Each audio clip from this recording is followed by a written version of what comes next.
Bismillahirrahmanirrahim. Assalamualaikum warahmatullahi wabarakatuh. Hai TTA semuanya, semoga semuanya sehat selalu ya. Sebagaimana yang saya sampaikan, saya akan mencoba menjelaskan penggunaan passive voice in English secara manual, menjelaskannya ya. Saya tidak share di YouTube, saya share secara manual saja nanti di WA, penjelasan tentang perubahan dari kalimat aktif menjadi pasif atau yang kita kenal dengan passive voice in English. Nah, sebetulnya pola kalimat aktif menjadi pasif di bahasa Inggris itu sama dengan di bahasa Indonesia, yaitu yang tadinya kalimatnya pada kata kerjanya itu dari me, maka akan berubah menjadi di. Kemudian antara subjek dengan objek akan berpindah posisi. Contoh misalkan Rudi makan roti, maka jadi akan menjadi roti dimakan oleh Rudi. Nah, bahasa Inggris juga sama sebetulnya, cuman ternyata perubahan kalimat pasifnya itu tergantung dari tenses apa yang digunakan. Nanti itu berpengaruh pada perubahan kata bantu yang digunakan pada kalimat pasifnya. Cuma yang harus diingat sama kalian, tenses apapun yang digunakan pada kalimat aktif pada passive voice ini, maka ketika kita rubah menjadi kalimat pasif, semua pakai kata kerja verb ketiga, tenses apapun itu. Oke, sampai situ jelas ya. Sekarang kita coba kupas langsung pada tenses yang pertama, yaitu misalkan simple present. Oke, kalau berbicara simple present berarti kita akan mengingat selain kata kerja pertama yang ada di benak kita ya, kalau berbicara simple present. Yang kedua pasti ada to be, is, am, dan are. Nah, pada kalimat pasifnya kebetulan to be inilah yang digunakan sebelum verb ketiga. Maka kalau saya rumuskan misalkan begini, ini kan subject plus verb 1 plus objek. Nah, ini kan rumus dasar dari simple present ya. Nanti ketika kita rubah menjadi kalimat pasif, maka dia akan berubah, si subjek dengan objek tuker, cuma fungsinya sama. Subjek plus ini is, am, are, kemudian verb ketiga, baru nanti objek yang habis ditukar itu ya. Ini rumusnya, kita pindahin aja biar enak. Nah,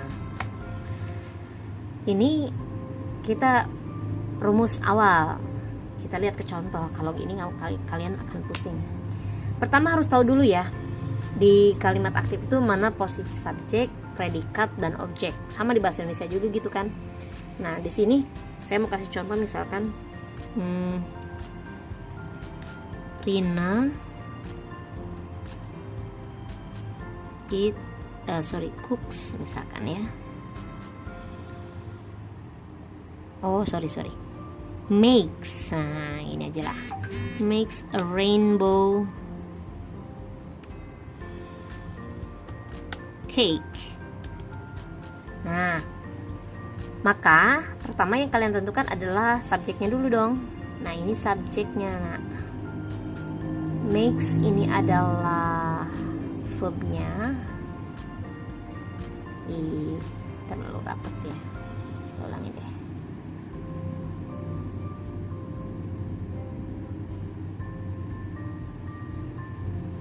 Oke. Nah, ini makes kata kerjanya. Nah, a rainbow cake ini adalah objeknya. Langkah pertama, yang TTH lakukan adalah memindahkan posisi subjek dengan objeknya dulu. Nah, otomatis a rainbow cake dulu ini yang akan pindah ke depan. Maka akan jadi begini. A rainbow cake. Nah, kalau a rainbow cake berarti ini tunggal atau banyak?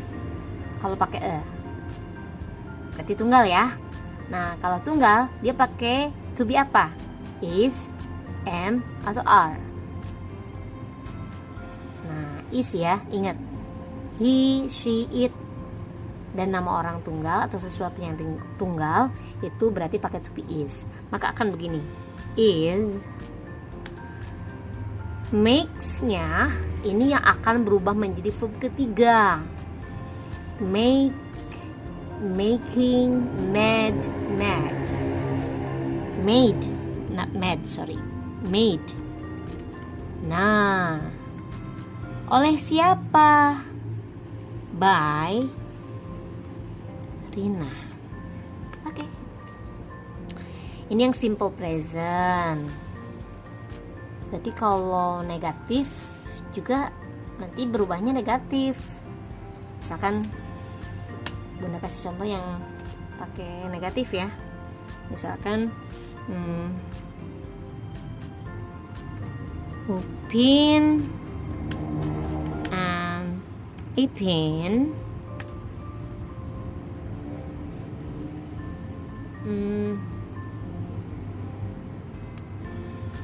don't play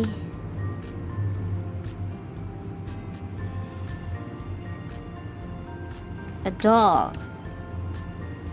Upin dan Ipin tidak bermain sebuah boneka. Nah, Upin and Ipin ini adalah subjeknya. Ya.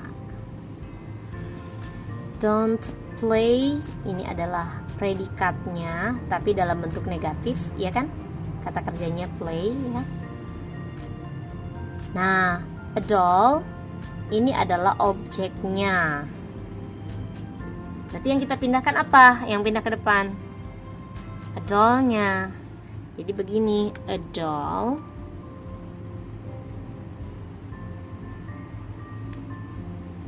Nah, ini pakai to be apa, Nak? Sebuah. Berarti sama ya, is. Dia akan is, tapi pakai negatif, is not. Kenapa? Karena di sini di kalimat positifnya juga, kalimat aktifnya juga, kalimat aktifnya dia pakai negatif juga. Maka jadi a doll is not. Nah, ini play berubah jadi apa? Play, playing, played, played. Maka menjadi played by Upin and Ipin. Oke, ini untuk yang simple present. Sekarang gimana kalau yang contoh kalimat yang lain? I love you. Ini simple present juga kan? Oke, subjeknya berarti I, kata kerjanya adalah love, dan objeknya you. Maka ketika dirubah menjadi gimana? You. Nah, you to be-nya apa? Is, am, atau are? Are kan? Maka menjadi are, love, loving, loved, loved. Berarti ini oleh siapa? Ingat di sana subjeknya adalah I, berubah jadi objek. Berarti menjadi me. Ingat gak perubahan subjek menjadi objek? I menjadi me, you tetap you ya. They menjadi them, we menjadi us, kemudian she berubahnya menjadi her ya, hers ya. Kemudian he menjadi him. Kalau saya keliru mohon diingatkan ya. Oke, kita coba ke yang kedua. Simple present berarti simple past. Simple past. Oke. Kalau berbicara simple past, yang ada di benak kalian pasti adalah verb kedua kan? Subject plus verb kedua plus object. Nah, ketika dirubah menjadi kalimat pasif, maka akan menjadi subject. Pakai to be juga nak, cuma to be-nya yaitu was dan were. Baru nanti diikuti verb ketiga plus objek ya. Kita lihat ke contoh berikutnya.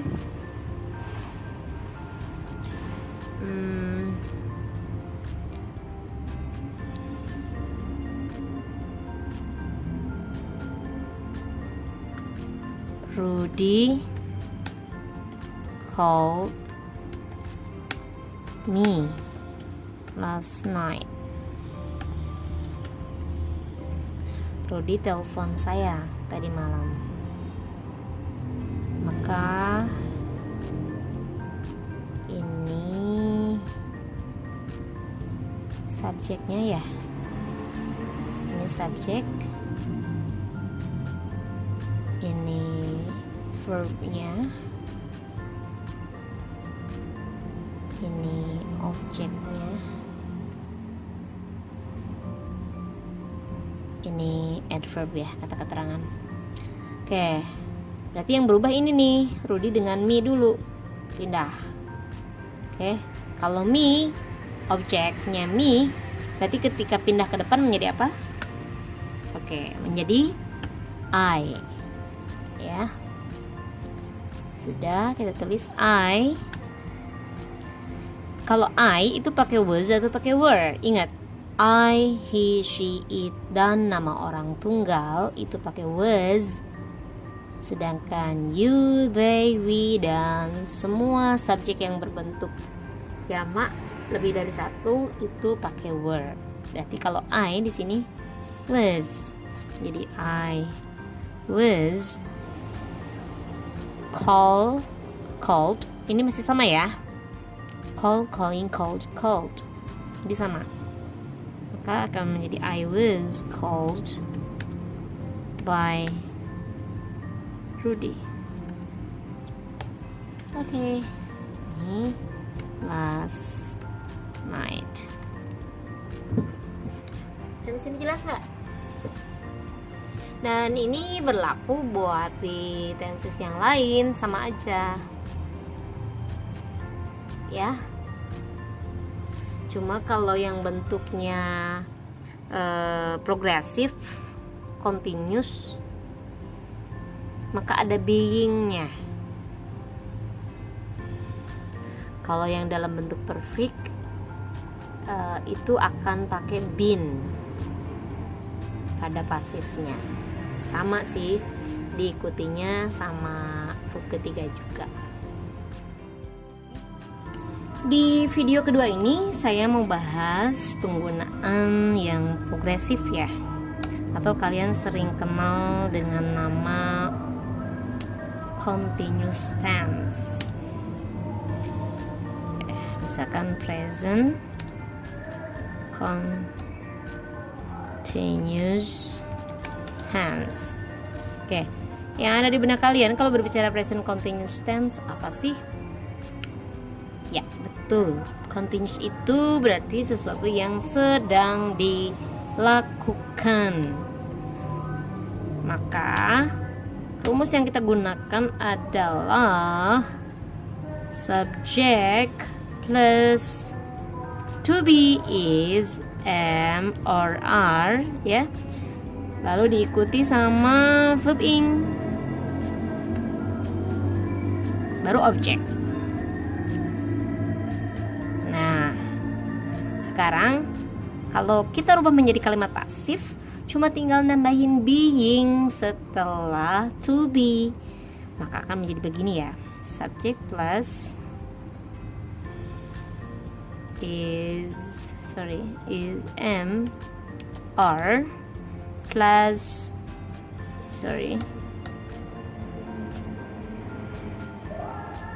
being, and then as you know, because we are talking about the passive voice, so you change all the verb to be verb 3. Okay, baru objeknya. Oke, kita lihat ke contohnya ya. Di sini cukup kali ya. Misalkan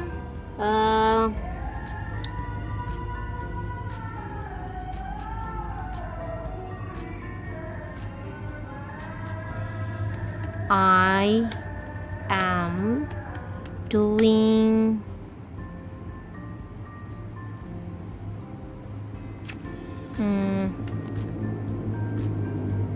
the English, an English. I'm doing English subject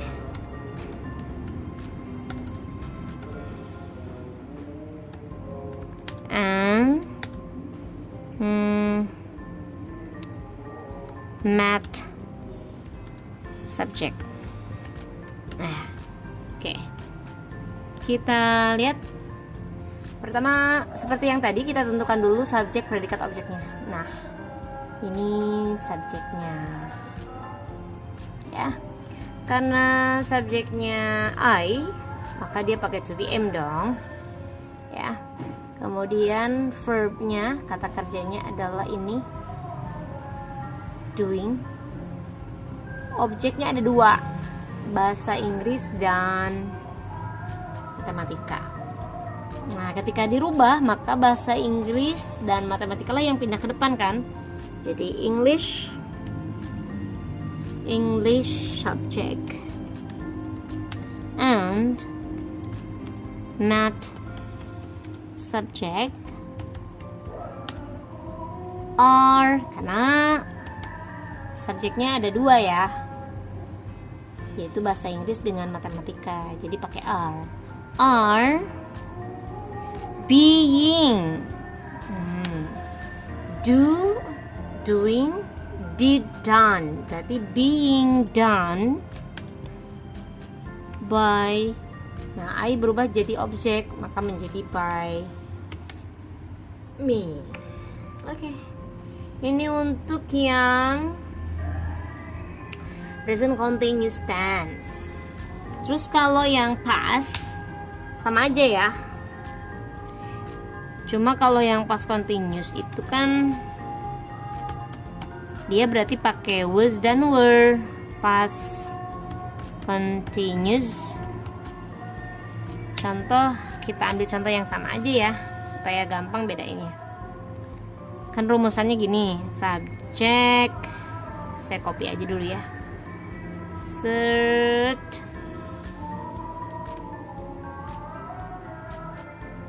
nah ini dia bedanya. Yang ininya kita rubah pakai was atau were,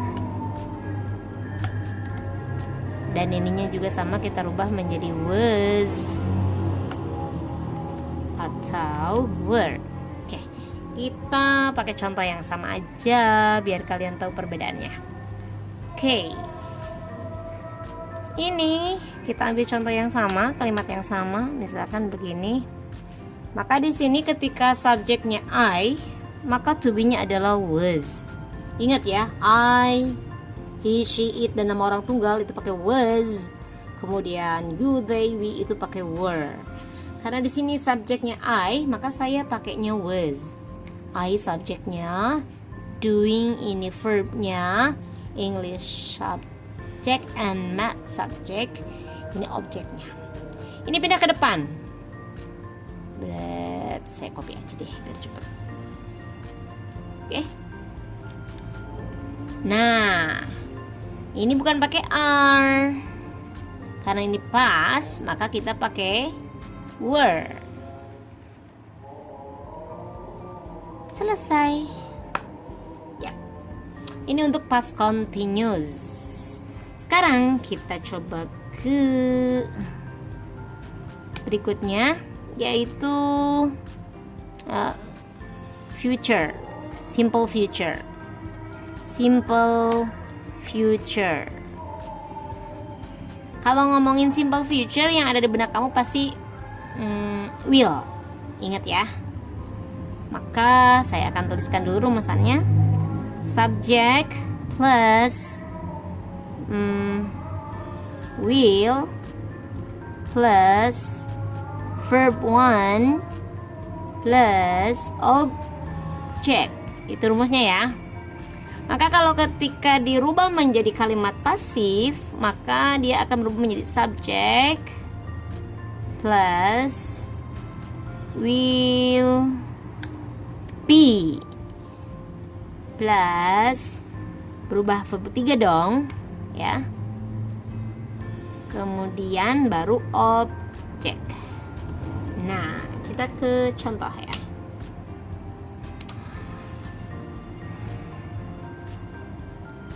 You will buy a new car. Kamu akan membeli sebuah mobil baru. Ingat posisinya, you adalah subjek, will auxiliary simple future-nya ya. Nah, ini buy adalah verb 1-nya dan a new car adalah objeknya. Oke, kita rubah yuk nak. Maka akan menjadi a new car ya. A new car. Ingat tuh, ini jadi will be, maka akan menjadi will be. Buy ini berubah jadi verb ketiga, buy, buying, bought. Maka bought, buy you. Oke. Sudah ada gambaran?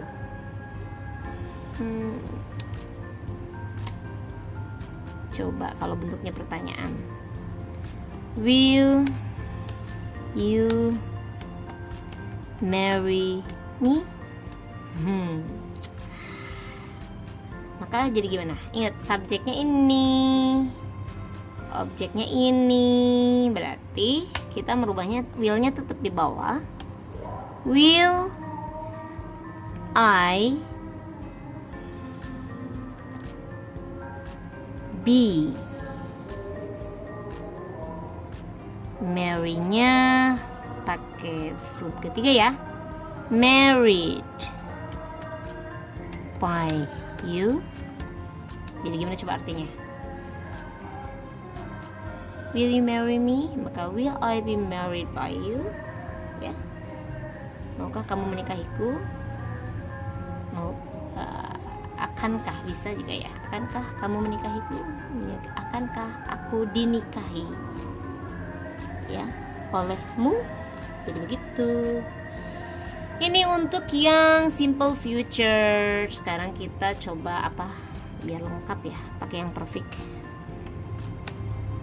Present perfect. Sama aja. Maka yang ada di benak kamu ketika berbicara perfect itu adalah have atau has. Karena sudah perfect, pasti dia verb ketiga ya. Nah, dalam bentuk pasifnya kita tinggal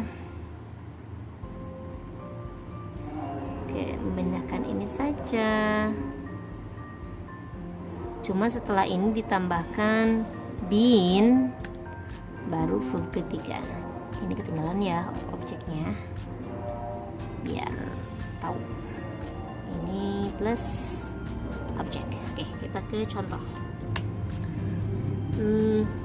Mario has eaten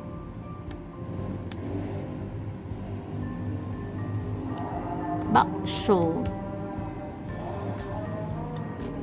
Ini kita rubah maka menjadi bakso, pindah ke depan. Bakso has been, tambahkan been ya, eaten by Mario. Oke.